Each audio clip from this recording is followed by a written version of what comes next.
I say all that to say, that's how trans people make me feel. Dave Chappelle is getting canceled for this joke. Let's watch together.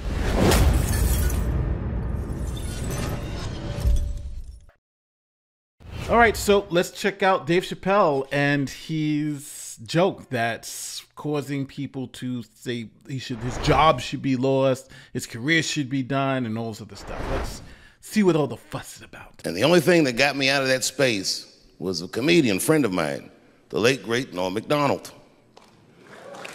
That's right. Shout out to Norm. And what Norm did, which I'll never forget, is he knew that I was I'm going to say this. Norm Macdonald was, a huge star back in the day.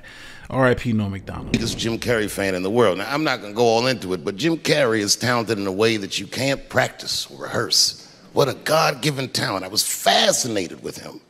And Norm knew that. And he called me up and he goes, Dave, he says, I'm doing a movie with Jim Carrey. Do you want to meet him? And I said, fuck, yes, I do. And it was the first time I could remember since my father died being excited. And the movie was called Man on the Moon. I didn't know any of this. And in this movie, Jim Carrey was playing another comedian I admired, the late, great Andy Kaufman. Yes, and Jim Carrey was so immersed in that role that from the moment he woke up to the time he went to bed at night, he would live his life as Andy Kaufman.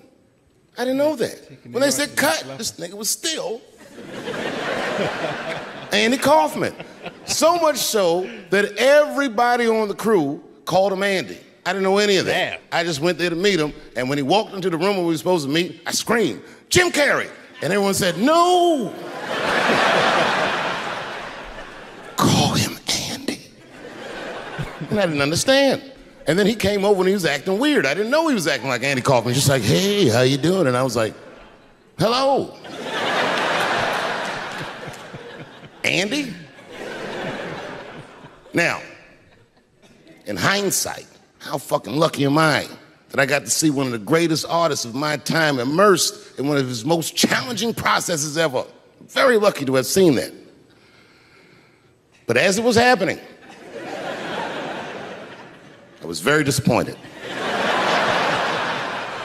Because I wanted to meet Jim Carrey, and I had to pretend this nigga was Andy Kaufman all afternoon. And he was clearly Jim Carrey. I could look at him and I could see he was Jim Carrey. Anyway, I say all that to say, that's how trans people make me feel.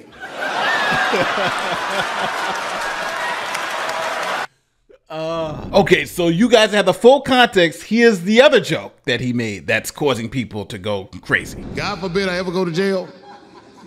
But if I do, I hope it's in California. Because as soon as the judge sentences me, I'll be like, Your Honor, before you sentence me, I just want the court to know I identify as a woman. Send me to women's jail. And as soon as I get in there, you know what I'm gonna be doing? Give me a fruit cocktail, bitch, before I knock your motherfucking teeth out. I'm a girl just like you, bitch. Come over here and suck this girl. God, don't make me explain myself. I'm a girl. Dave is like a beast with it. All right, now, this is what's been going on in the country. For those of you who don't know, there are actual stories like this where men have been put in women's prisons saying they identify as a woman and impregnating women in women's prisons. So he's not even really telling a joke. He's just like reporting the news of what happened. Here's a news report about that same situation. He just told a joke about it. 2 female inmates are pregnant after they had sex with another inmate at the Edna Mahan Correctional Facility for Women in Clinton. That's the Department of Corrections. Last year, Edna Mahan began housing transgender inmates who identify as female. In California, biological male criminals are allowed to be housed in female prisons if they identify as women. Women's Liberation Front, or WOLF, a feminist organization which is in direct contact with inmates and staff, tells NTD that at least one woman in Central California women's facility is pregnant as a result of the male inmates. Because pregnancy is private health data, the reports cannot be verified with the prison. Some of the men have been rounded up and put in segregation on the yard where the woman who is supposedly pregnant. So they've taken 3 of them and put them in administrative segregation. Lauren Adams is Wolf's legal counsel. She says several weeks ago, the prison began giving out condoms and providing information about inmates' options if they get pregnant. At the time, Wolf called the new resources a tacit admission by officials that women should expect to be raped when housed in prison with men,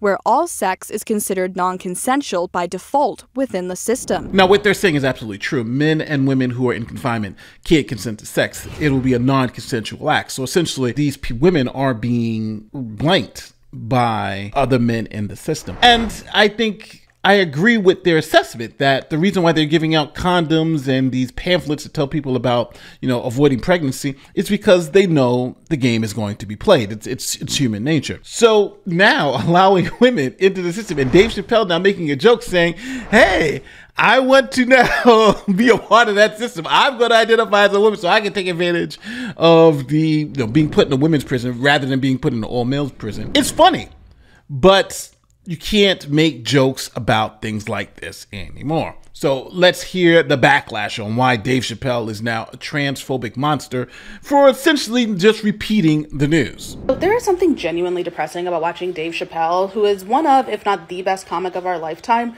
reduce himself to the guy who makes trans jokes. And when Dave Chappelle first started telling these jokes, I understood where it came from. Now, I didn't personally find it funny, and it's not because I was offended. It's just because, the jokes themselves are not funny. But I sort of understood where it came from, because Dave Chappelle is an aging comic who built his career off of being relatable and being kind of like an everyday man and telling relatable stories about relatable people that we as average people could really relate to. But because he's rich and elite and has been for multiple decades, he has lost that everyday touch, and his life and his stories and his experiences are no longer relatable to people like us. And so because of that, he has to fall back on shock value. And he's not the only comic who does this. Ricky Gervais does it, Louis C.K. does it, Chris Rock does it, because these men specifically are aging and they're elite and they just don't have the touch anymore. In 2024, can Dave Chappelle go the fuck outside and touch some motherfucking grass? What is your obsession with trans? I'm 100% convinced, 100% convinced that some trans girl out there is sipping on some mezcal right now, thinking about how she broke his heart into pieces. Because what? We're always in your mouth, bro. Because I think you want us in your mouth. Happy New Year. See y'all later. Dave Chappelle, get a fucking life. So at this point, it's giving client. I don't know what doll hurt Dave Chappelle. I really don't. But it's giving disgruntled client. It's giving angry trick. It's giving he wanted to kiss on the mouth. And she was like, no, I don't do that. I upcharge for that. If you want to do that, you got to give me XYZ. And he was like, oh, no, ma'am. And his ego was bruised, honey, so he went on a rampage. It's giving angry trick. Am I lying? Dolls, am I lying? It's giving angry trick. Oh my God, who goes on to make 3 comedy specials about the dolls because you can't take? Get him some help. Okay, I don't know what the outrage is for. I think these people are being ridiculously silly, and I think they have issues themselves. But even without that, the first joke, I thought it was like a nonsense. It was just like, okay, he tells how this guy's pretending to be Andy Kaufman and everybody got to treat him that. And he says that's how he feels about, this whole trans thing. Okay, fine. Ha ha ha. Funny, right? I thought it was funny. I thought it was okay. Ha ha ha ha. You see somebody who is a guy, but you have to treat them as a woman. That's the analog there. Okay, fine. You think that's offensive? That's fine. You don't have to laugh at that, but it's a joke. The second joke, I think he just literally could have just read the headline. Hey, read this headline. And this headline says, man identifies as woman, gets put into women's jail and impregnates women. Now, you even see, they're even handing out condoms in prison because of the problem. So I think him just relaying that that's an issue, that could either be a news report or a joke, because it's the same thing. But I think the real issue here is clear.